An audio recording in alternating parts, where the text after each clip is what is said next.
Misericórdia. Irmãos, eu quero em poucas palavras falar sobre algo que queimou no meu coração essa semana. Eu ia dar sequência à segunda parte da palavra de Deus, depois eu volto, mas essa semana eu me deparei com algo que eu precisava compartilhar com vocês. E eu estava falando com a minha esposa, falei com os pastores hoje cedo, e a Lu fala de um texto. Qual que é o texto? Eclesiastes, irmão? Que Deus planta. Isso. Eclesiastes diz que Deus plantou a eternidade no coração do homem. E quando eu me deparei com esse texto, e já tem, irmãos, desde os meus 12, 13 anos, que eu ainda não conhecia o Senhor, algo em mim queimava muito forte. E eu, já soltou o relógio, Mateus? Você não gostou da minha roupa, né? E eu nunca entendia. Deixa eu falar algo aqui para vocês essa noite como uma informação. Tem coisas que você vive hoje, nesses dias, ou outrora você viveu, que você não entendia muito. Mas hoje o Espírito Santo de Deus vai fazer você entender muita coisa. E eu nunca sabia por que eu buscava Deus em vários lugares. Isso queimava dentro de mim. Mas até então, eu nunca ouvia falar de céu, inferno, Deus, Jesus, demônios. Nunca. Mas eu sabia que tinha algo que me chamava a atenção, que não era eu desenvolver a minha idade, se tornar um adulto, um homem, ter uma vida profissional, constituir uma família. Na minha vida nunca foi assim, nunca foi assim. Sempre havia a procura de algo. E isso se intensificou quando eu me tornei um atleta profissional.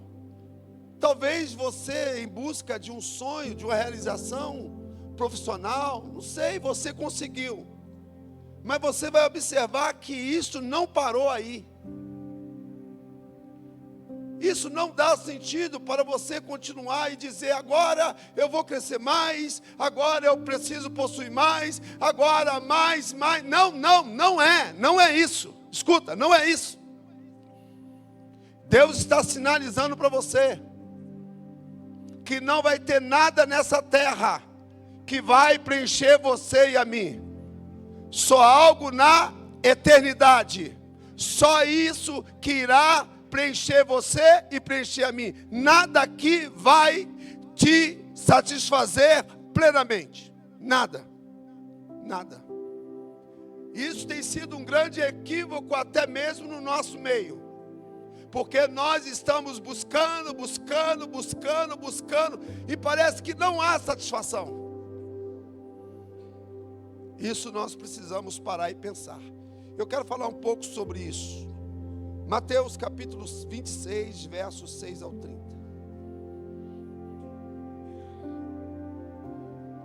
É a Almeida, é a gigante que está aí. Oi, gigante.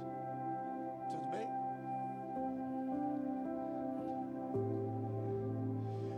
Fica com a sua Bíblia aberta. Se você puder estar com a canetinha, pontuando aí algo que é importante.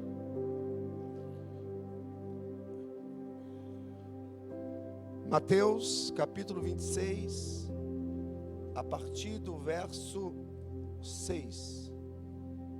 Talvez você já tenha lido esse texto e até tenha te chamado a atenção como me chamou. E assim, eu não quero ter palavras próprias. Eu pedi que alguém preenchesse, tirasse xerox. Eu quero ler 4 textos para vocês. Não se preocupa com orar, não. Se não der, vai ficar o que Deus permitiu que nós conversássemos. O primeiro é Mateus 26, 6 ao 13. Ora, estando Jesus em Betânia, em casa de Simão, o leproso. Quem estava em Betânia? Na casa de quem? Jesus estava em uma casa. Verso 7. Aproximou-se dele uma mulher, trazendo um vaso de alabastro. Diga, aproximou-se dele uma mulher. Quem se aproximou? Uma mulher. O que ela fez? Se aproximou. Guarda isso. Ela se aproximou. Não foi Jesus que foi até ela, tá? Ela foi até Jesus, trazendo um vaso de alabastro.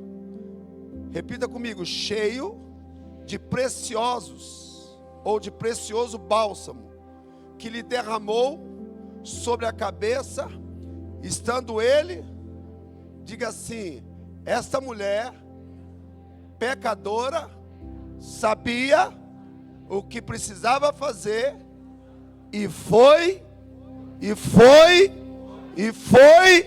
e fez.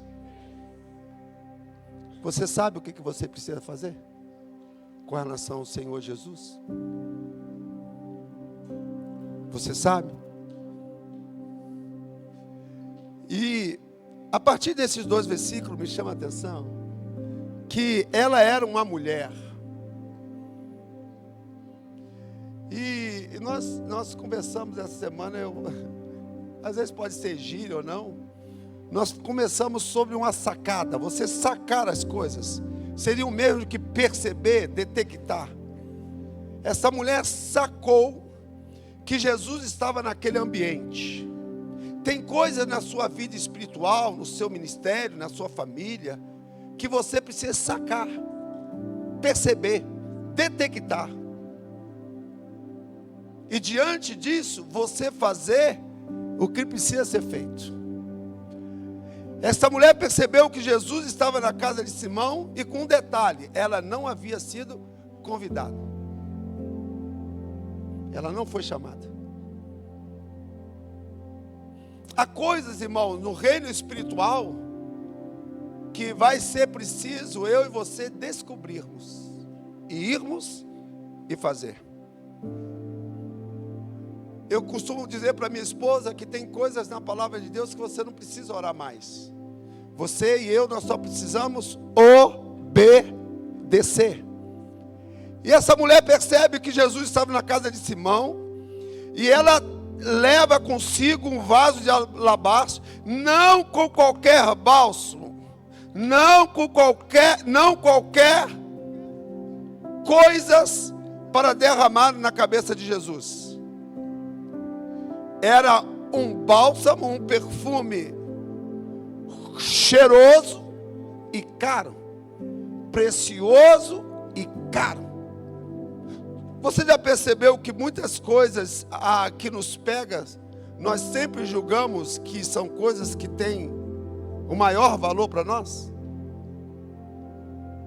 Muitas coisas, irmão, nós deixamos de fazer porque nós pensamos, é desperdício. Isso não vai voltar. Isso vai sair das nossas mãos e vai embora. O verso 8. Vendo isto, indignaram-se os discípulos e disseram: para que este, o quê? Conclui. Para que este, mas espera aí, para quem ela estava fazendo? Talvez quantas vezes que você criticou quem estava fazendo algo para o Senhor Jesus.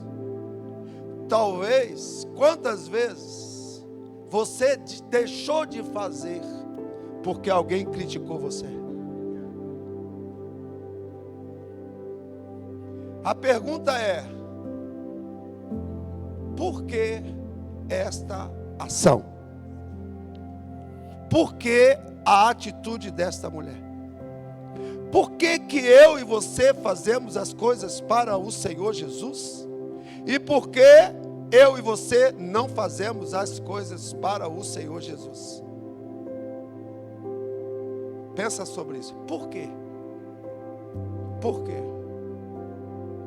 Por que que você não faz? Ou por que que você não está fazendo? Verso 9: pois este perfume podia ser vendido por muito dinheiro e dar-se ao pobre. Observa bem, esta mulher, ela vem com um vaso de alabastro, de unguento. Deu certinho. E derrama na cabeça do Senhor Jesus.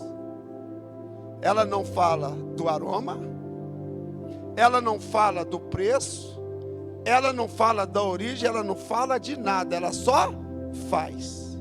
E do outro lado, tem alguém que está observando exatamente o que ela faz, porém, ainda coloca preço e valor. Escuta, eu e você, muitas vezes, sabemos o valor, sabemos o preço, sabemos a necessidade, mas não fazemos. É mais fácil, irmãos, nós criticarmos quem faz do que nós irmos e fazer. Agora, você observa, quem é que está falando mal da atitude dessa mulher? Quem? Ó, deixa eu afirmar algo para você. Não espere elogios, até mesmo das pessoas dentro da igreja, sobre aquilo que você faz para o Senhor, tá bom? Não espere. Talvez você já tenha até parado de fazer, porque alguém disse para você: você é besta, rapaz. Você está perdendo o tempo da sua família. Você está perdendo o tempo de você desfrutar da vida. Semana passada, semana retrasada, semana passada, eu vi 2 vídeos sobre, dizendo da não necessidade de você não servir na igreja. E até um vídeo assim meio que tocasse na vida das pessoas, porque envolveu família. Ele dizendo que, cuidado, porque se você estiver muito envolvido com a igreja, trabalhando muito na igreja, você pode perder sua família, e depois como que você vai recuperá-la? Foi simultâneo os 2 textos. Eu disse: o que será isso? E na hora o Espírito Santo de Deus me deu um discernimento. Tem algo por trás disso, que querem tirar as pessoas daquilo que Deus tem para elas fazerem dentro da igreja. Porque o que tem dentro da igreja para que eu e você façamos, que não seja com famílias, que não seja com pessoas. Qual foi o discernimento que eu tive? Tem um grupo que estão trabalhando nos bastidores para poder enfraquecer a liderança da igreja do Senhor Jesus. Para quê? Com qual motivação? Devido à polarização da política dentro da igreja. Então eles querem tirar a influência que a liderança tem diante dos seus líderes, para não ter influência na política. Ouça, preste atenção no que eu vou dizer para você. Nós vamos fazer 9 anos, eu nunca me envolvi com política aqui dentro. Devido ao quê? Nós temos que pregar a palavra do Senhor e pronto. Então fique atento, preste bem atenção com o que você está assistindo e ouvindo, porque isso pode seduzir a você a entender que a suma das suma é a sua vida e a sua família. Eu afirmo para você que não é. Se Deus não guardar a casa, em vão vigia o sentinela. Nós não somos bobos, irmãos. Nós não somos infantis. Nós sabemos da importância do nosso casamento. Nós sabemos do valor da nossa família. Nós sabemos da importância de educar e criar nossos filhos. Ei! Nós não andamos pelo conselho dos ímpios. Nós somos baseados na palavra de Deus e meditamos nela de dia e de noite. Nós não precisamos de sugestões. Nós temos o Espírito Santo de Deus. Essas pessoas que estavam ignorando a atitude daquela mulher eram os discípulos do Senhor Jesus.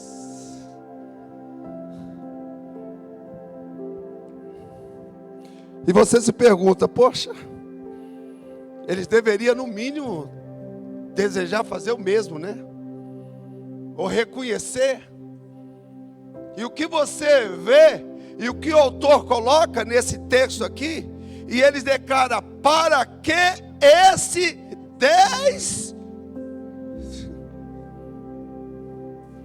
Irmãos, tem pessoas que ainda não alcançaram, ainda não tiveram discernimento a respeito do valor da sua salvação. Não entenderam isso. Isso sempre foi um fator que sempre me chamou a atenção, que eu disse para você no início da minha palavra, com relação à minha eternidade. Isso até nos dias de hoje me pega. Eu pergunto para todos vocês aqui, você tem certeza da sua salvação? Você tem convicção? E essa convicção, se você tiver errado dela? Se não for do jeito que você está pensando? Porque a minha e a sua convicção, o Senhor Jesus precisa dizer sim e amém. Não é do jeito que a gente pensa. Você vai ver que essa mulher, ela está com um vaso de alabastro, está com o unguento para ungir Jesus, e do outro lado, pessoas que andavam com Jesus, ignorando a ação dessa mulher. Eu pergunto, quem é que está certo? Quem fez?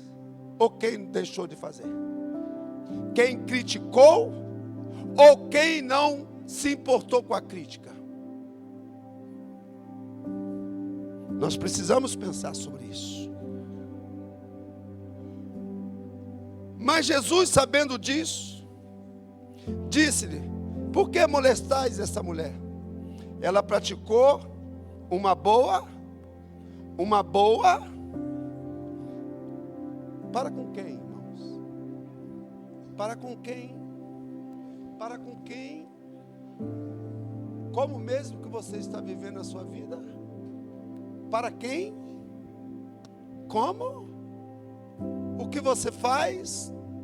O que você deixa de fazer é para quem mesmo? Então quer dizer que o Senhor Jesus, Deus nos soltou neste mundo e não está nem aí para que eu e você façamos, pensamos ou venhamos agir. Se você pensa assim, você está redondamente enganado.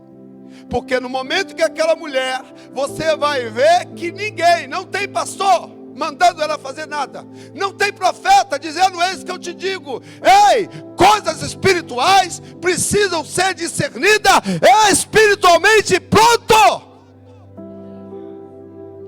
Talvez você tenha 30, 40, 50 anos de crente dizendo você, e eu também, mas tem coisas que já era para você ter feito,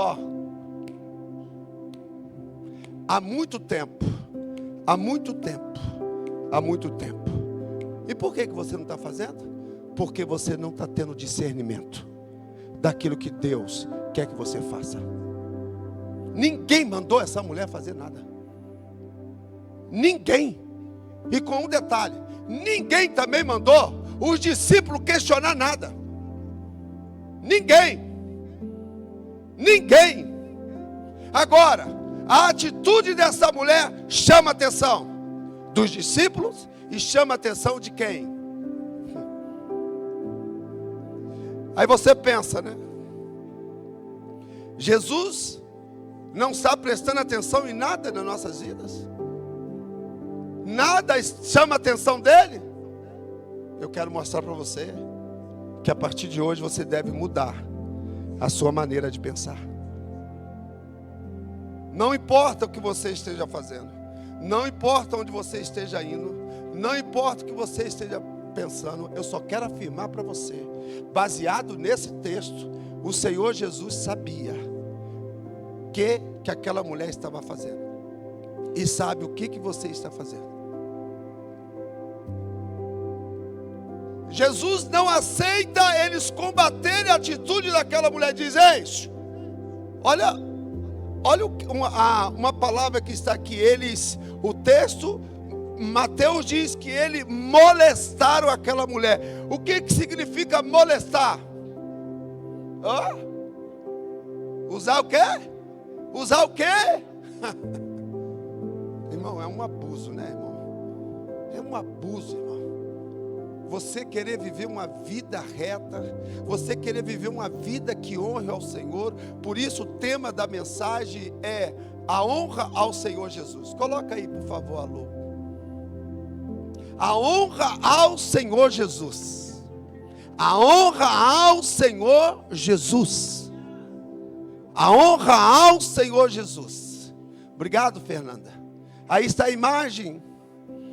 E como, em busca de uma compreensão melhor e maior, alguns estudiosos e pesquisadores,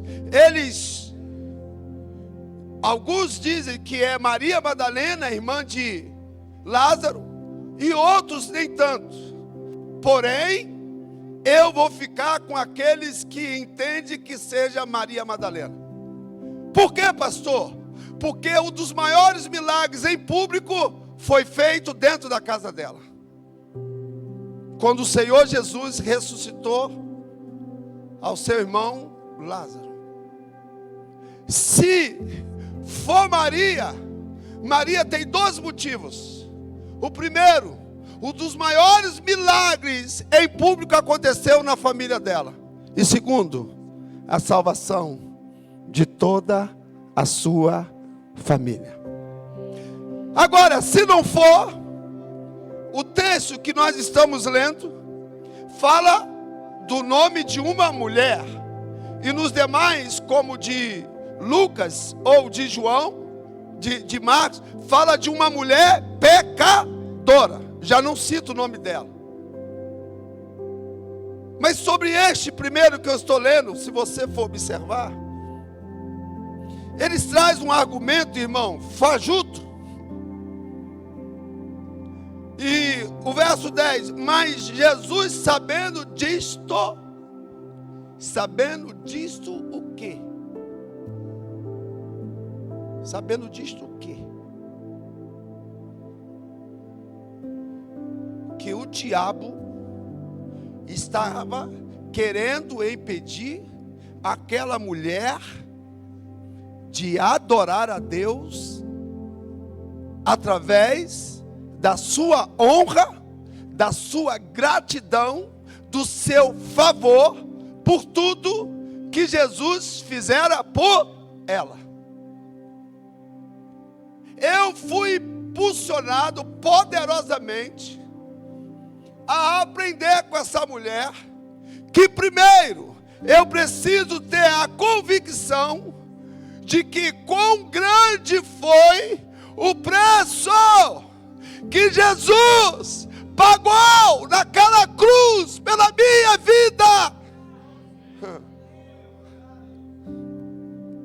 E quando eu disse que tem muitos que não entendem, não compreendem e até pensam que estão fazendo certo, eu estou usando os próprios discípulos. E em outro texto, baseado quando eu falo que o diabo, o demônio, o Satanás não quer que você honre ao Senhor Jesus com a sua vida, com o seu ministério, com a sua família, com a sua prática, com os seus bens, porque um dos textos menciona quem? Judas Iscariotes, o ladrão, o mercenário, que está em busca de bens. E quando ele menciona a ajuda aos pobres, ele não quer ajudar os pobres, ele está pensando nele. Cuidado com as pessoas que desorientam você a obedecer a Deus sobre aquilo que Ele quer que você faça, porque Ele não está fazendo.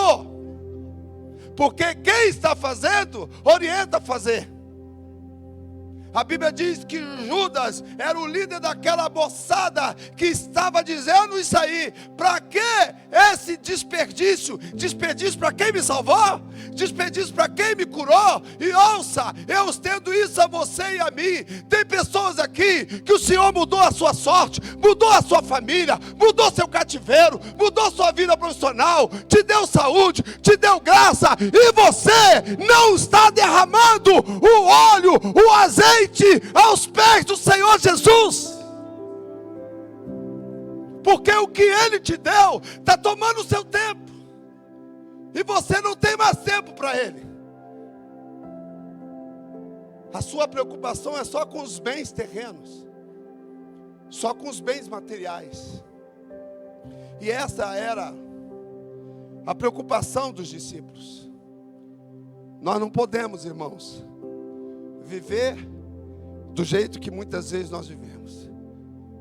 A quebra deste vaso ao ponto de não deixar sobrar nada. Nada. Tinha uma boca aquele vaso, tinha uma tampa.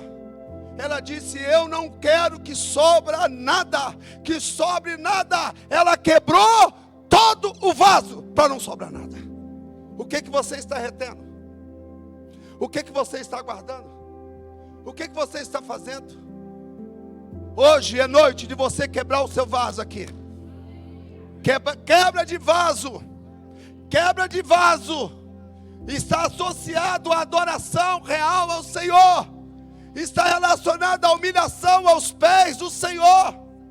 Porque o próprio Jesus, lá em João 12, quando ele chega na casa de Lázaro para ressuscitar, Marta se aproxima dele de uma maneira impetuosa e diz: mestre, porventura não estás vendo a minha irmã, vendo o que eu estou fazendo, que eu estou trabalhando, e ela não vem me ajudar? Jesus contraria a intenção de Marta e diz: Marta, por que estás ansiosa? Por que estás tão atarefada? Eu quero te dizer que Maria escolheu a melhor parte. A melhor parte é estar nos pés do Senhor Jesus. A melhor parte é render-se ao Senhor. A melhor parte é reconhecer Jesus Cristo como seu único e suficiente Salvador. Essa é a melhor parte. Sabe o que me chama a atenção? Que nós estamos vendo escritos nos anais bíblicos, e isso não nos chama atenção, e a gente continua, e a gente continua, e a gente continua, e a gente continua. Então imagina igual os discípulos. É desperdício orar de madrugada, é desperdício jejuar, é desperdício dedicar ao ministério, é desperdício, é desperdício. Estou perdendo meu tempo, eu preciso aproveitar minha vida, eu preciso viajar, eu preciso passear, eu preciso, ei, louco! Esta noite te pedirão a tua alma, com quem tem sido rico para com Deus. Que loucura, irmãos, que loucura viver nos dias atuais aos pés do Senhor Jesus. Mas eu quero dizer para você que Jesus está vendo, hein? Eu quero dizer para você que Jesus está sabendo da maneira que eu e você está agindo, tá bom? Ele está sabendo. Ninguém precisa falar nada para Ele, não. Ele está vendo.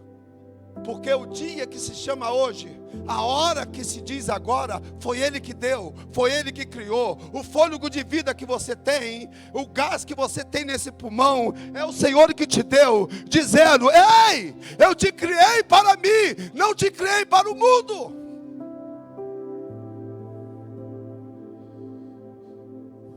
Verso 11. Observa o que está escrito no verso 11 dentro da sua palavra. Porque os pobres sempre tendem convosco, mas a mim nem sempre tendes. Mas Jesus estava indo contra ajudar os pobres? Jesus estava criticando a ajuda aos pobres? Não, irmão. Nunca. Pelo contrário. Ele manda que nós Sejamos generosos. Mas nós não seremos salvos pela ajuda aos pobres, por doar a cesta básica. Mas todos que são salvos têm atitude e ação de abençoar os pobres. Não é antes, é depois. Eu não dou para ser salvo. Eu sou salvo e dou, porque eu tive a maior doação, que foi o Senhor Jesus. Eu pergunto para você, o que você tem de tão precioso que não permite você derramar aos pés de Jesus? O que você tem? Ou você pensa em ter? O que é? O que você acha?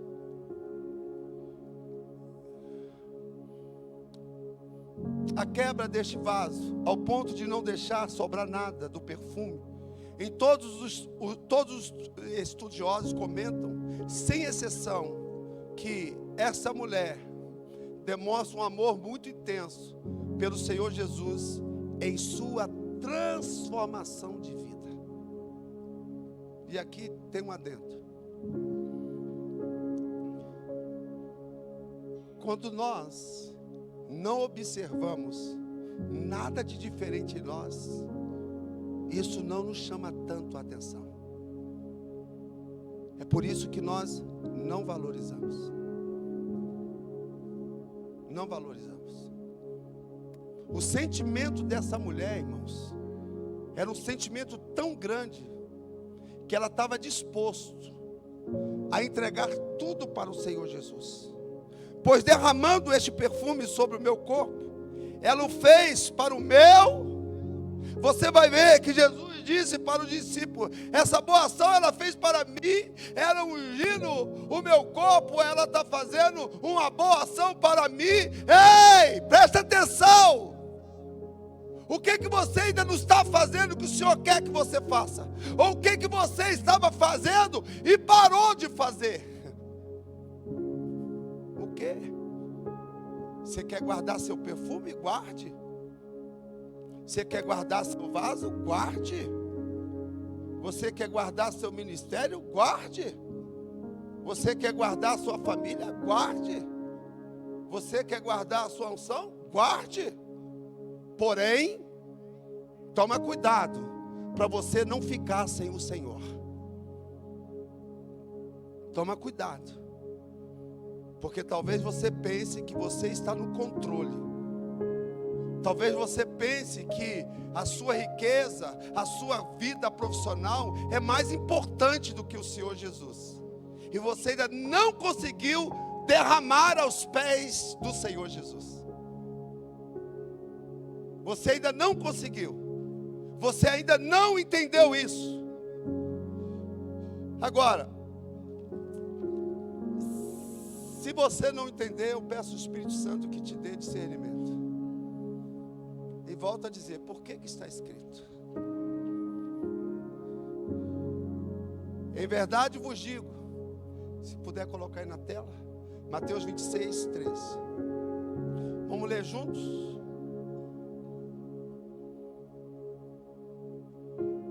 Mateus 26, 13. 1, 2, 3. Em verdade vos digo, onde for pregado em todo o mundo este evangelho, será também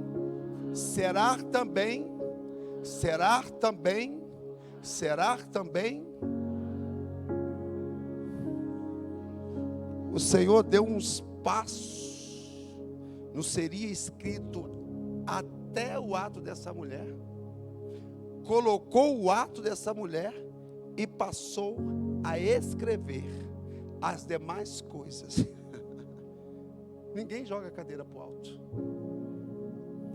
Diga assim, com carinho para o seu irmão, carinho. Diga assim, tem coisas que você faz hoje e vai contar na eternidade. Agora, se você não faz nada que vai contar na eternidade, deixa eu te dar uma má notícia. É porque talvez você não esteja lá. Eu escrevi uma nota de rodapé minha. Essa mulher é um dos indícios da garantia que ela vai estar lá. Ela vai estar lá. Ela vai estar lá. Porque Jesus está falando sobre o que ela fez. Estava tendo reflexo para a sua eternidade. E por que eu estou falando dela para vocês? Porque precisava se cumprir a palavra de Deus. Tudo ao meu respeito, tudo ao teu respeito. Você acha que foi a ciência que criou o código do seu DNA? Se é positivo ou negativo, ou O, ou Z, ou A, ai, para com isso. Para com isso. O meu código, o teu código é um código celestial. Que este código terreno, depois que eu e você descer a sepultura, não vai servir para mais nada. No máximo, ao fechar das portas, ao apagar das luzes, identificar. Só para alguém reconhecer o seu cadáver. Mas aqueles que pensarem como essa mulher, você não vai se preocupar mais, porque você sabe que é a eternidade que te espera. Jesus disse: essa mulher teve uma sacada que os meus discípulos não tiveram. Ela ungiu o meu corpo. Para quê? Para quê, igreja? Para a sua morte. Tendo em visto que um desses textos acima, acho que no verso 1 ou verso 2, diz que aqueles abençoados fariseus queriam prender Jesus na festa da Páscoa. E eles disseram: não vamos fazer isso. No meio da multidão vai chamar a atenção. Jesus já sabia que estava próximo da sua partida. Até aí tudo bem. Agora eu e você é que não sabemos nem o dia e nem a hora. Eu te aconselho, prepara a tua casa, a tua vida hoje neste lugar, porque há uma eternidade. Há uma eternidade. O certo é que ninguém vai voltar para dizer como é lá do outro lado. Nós precisamos entender que pelo menos uma vez por mês nós participamos da ceia do corpo.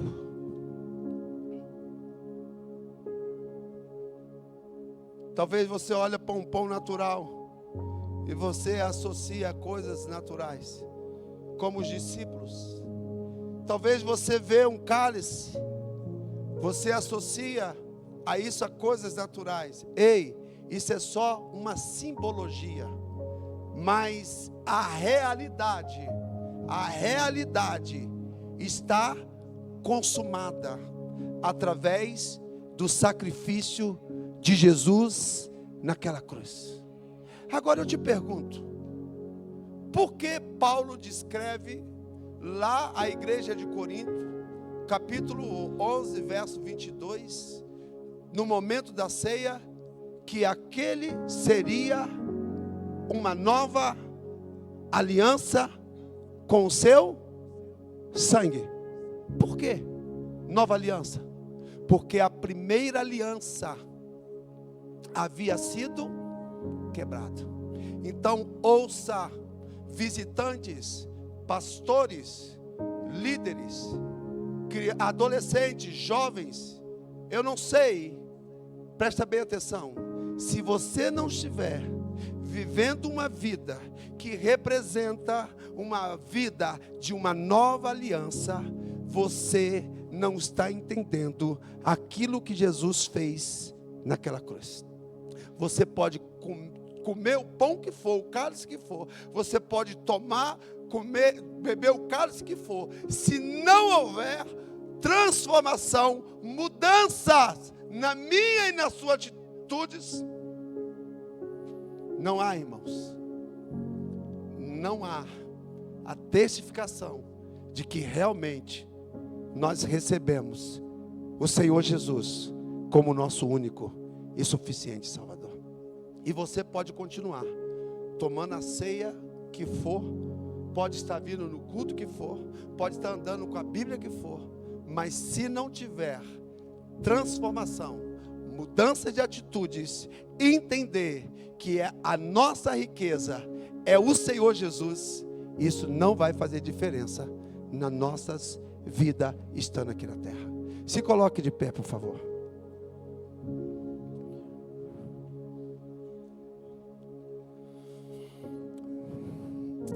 Eu vou ler uma parte do verso, o tempo me permite, de Lucas 7:36. E diz assim, verso 36: Eis que uma mulher da cidade, pecadora, sabendo que ele estava à mesa na casa do fariseu, levou um vaso de alabastro com unguento, estando por detrás aos seus pés, chorando, regava-lhe os seus pés com lágrimas, e os enxugava com seus próprios cabelos, e beijava os pés, e os ungia com unguento. Ei, essa mulher, ela estava numa posição totalmente contrária, adversa ao que seria natural. Primeiro, ela era uma mulher, não deveria estar ali. Segundo, ela não havia sido convidada. Terceiro, ela soltou seus longos cabelos.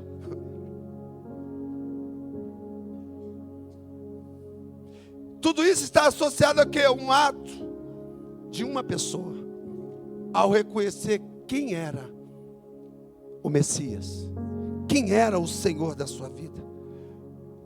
Ao ver isso, os fariseus que o convidaram disse consigo mesmo: se este fora profeta, bem saberia quem e qual é a mulher que lhe tocou, porque é pecadora, irmãos. Nós estamos assim. Nós apontamos o pecado de um, apontamos o pecado de outro, falando mal de um, falamos mal de outro, e nós não prestamos atenção no que realmente o Senhor Jesus quer que nós façamos. Esse fariseu, ele não prestou atenção que primeiro, ao chegar o convidado, ele deveria lavar os pés do convidado. Ele deveria dar um ósculo santo ao convidado. E ele não fez nada disso. Ei, não adianta você achar que você convidou Jesus para morar na sua casa, habitar na sua vida, e você não ter uma transformação. Ei, você não está fazendo da maneira completa como precisa fazer. Você está fazendo pela metade. E aqui Lucas, o autor também dos Atos dos Apóstolos, ele nos deixa algo muito claro, que Jesus, diferente de Mateus, nos traz para uma reflexão. E aí eu quero encerrar. Verso 40. Dirigiu-se Jesus aos fariseus. Não os fariseus não. Dirigiu-se aos fariseus. Irmãos, preste atenção. Como que Jesus, ele diante daquilo que as pessoas muitas vezes não concordam, não aceitam, ele vai de encontro a essas pessoas para dizer assim: o seu pensamento está equivocado, o seu pensamento está errado, você precisa melhorar essa maneira de você pensar, você precisa mudar essa maneira de você agir. Ele não se omite na hora de nos ensinar, na hora de nos aconselhar. Ele vai até os fariseus e diz assim: disse: Simão, uma coisa tenho a dizer. Ele respondeu: dize, mestre. Certo credor tinha dois devedores. Um lhe devia 500 denários e o outro 50. Não tendo nenhum dos dois com que pagar, perdoou-lhes ambos. Qual deles, portanto, amarás mais? Jesus está perguntando. E eu pergunto para vocês: quem é que você acha que amou mais? Quem se considera aqui muito, muito, mas muito mesmo pecador? Quem se considera? Tem uns que não se consideram, né? É assim, é assim, é assim. Nós não nos consideramos pecadores. Nós consideramos top dos tops. Nós não podemos nos humilhar diante do Senhor. Nós não podemos nos derramar diante do Senhor.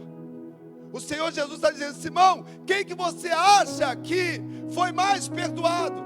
Quem que você acha, Simão, que foi mais amado? 43, a resposta de Simão. Respondeu-lhe Simão: suponho, ainda tem um suponho, não tenho certeza não. Suponho que aquele a quem mais,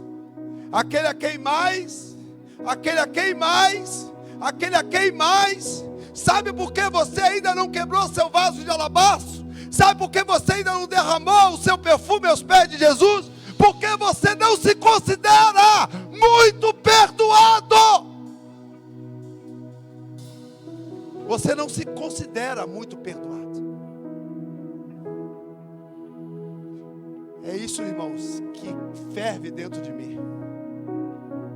Quando eu partir, aonde será a minha eternidade? Aonde será a sua eternidade?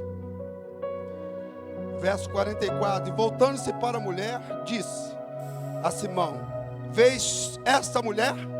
Entrei em tua casa, não me deste água para os pés. Lembra que eu dizia aqui? Eu declaro Jesus como meu Senhor, meu Salvador. Eu estou na igreja. Eu estou nos cultos. Eu ando com a Bíblia. Ei, não resolve. Não é só receber em casa. Tem que lavar os pés. Tem que ungir a cabeça.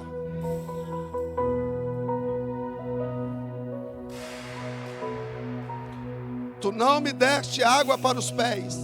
Esta, porém, regou meus pés com lágrimas e os enxugou com seus cabelos. Ei, Deus, o Senhor Jesus não faz acepção de pessoas, mas Ele faz claramente acepção de atitudes.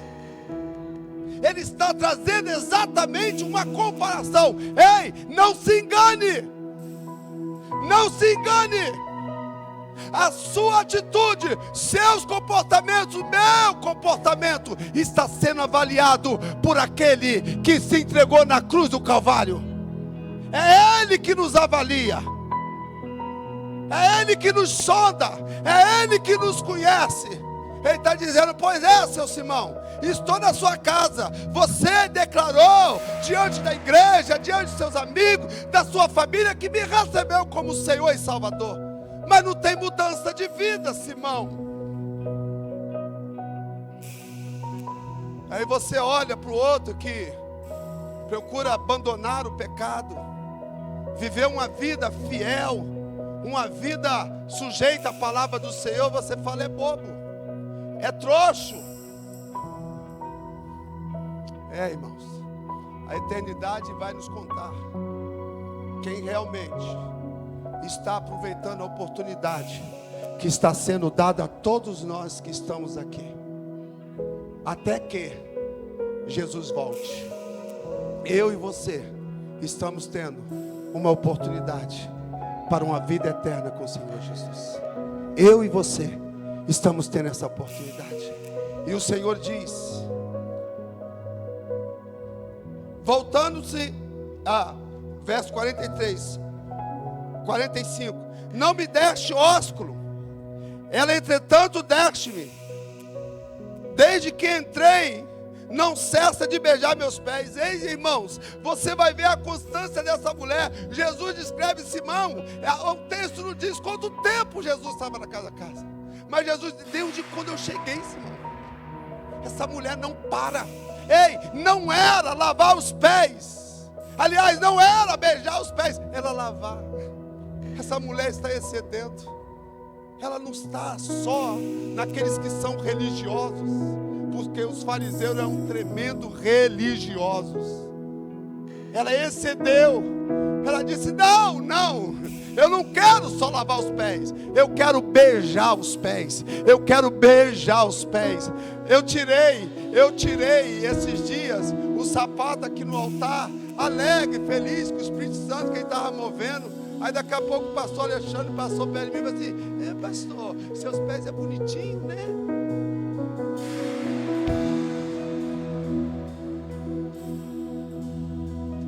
Eu não sei como está a sua vida.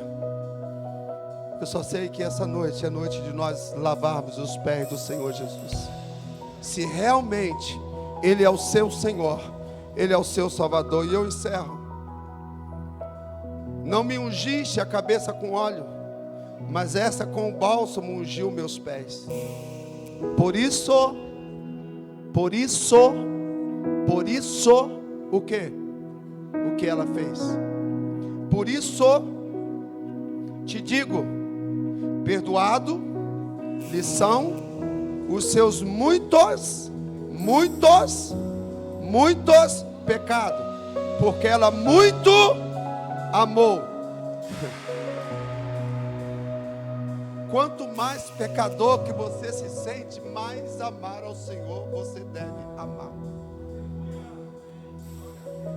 E aí você vê a atitude e a ação de muitos. Por quê? Ele também diz aqui: mas aquele a quem pouco se perdoa, pouco ama. Eu entendo, irmãos, que muitas pessoas têm atitudes equivocadas e deixam de entender e cumprir o propósito do Senhor, porque ela também não se sente nem perdoada e nem amada. Esse é o problema. Essa é a crise, irmãos.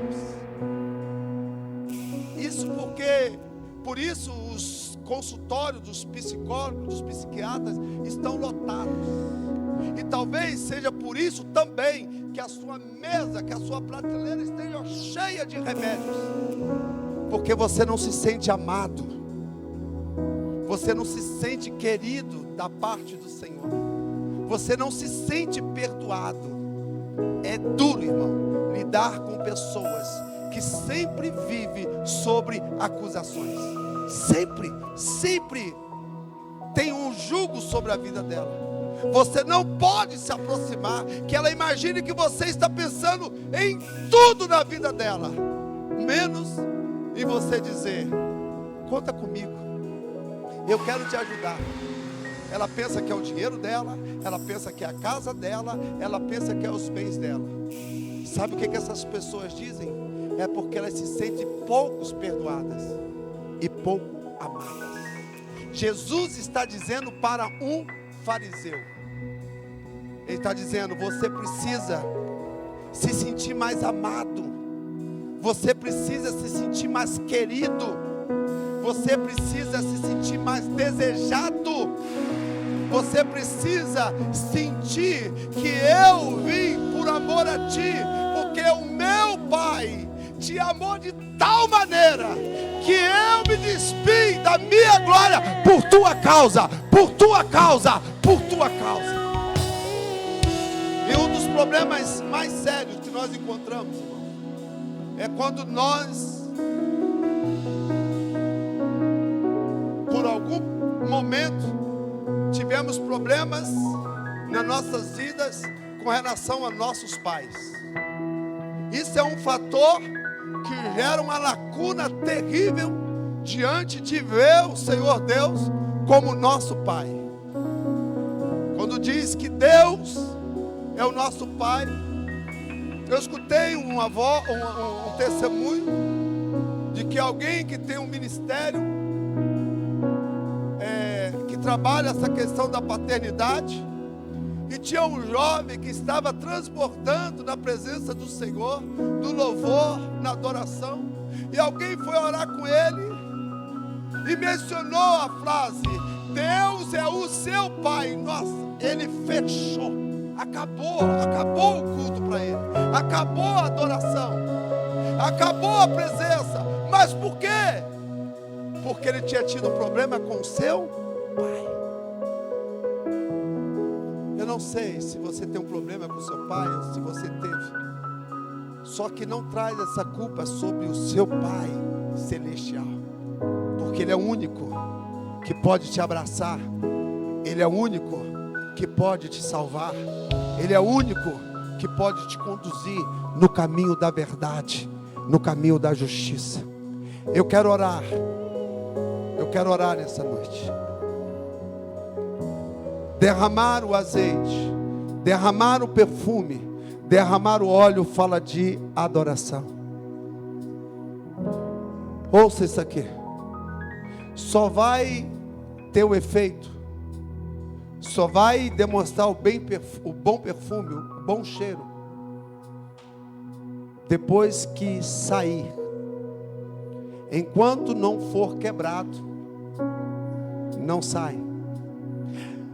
Em um texto, não sei se em João ou em Marcos, diz que quando aquele perfume, aquele vaso foi quebrado, a casa inteira ficou perfumada.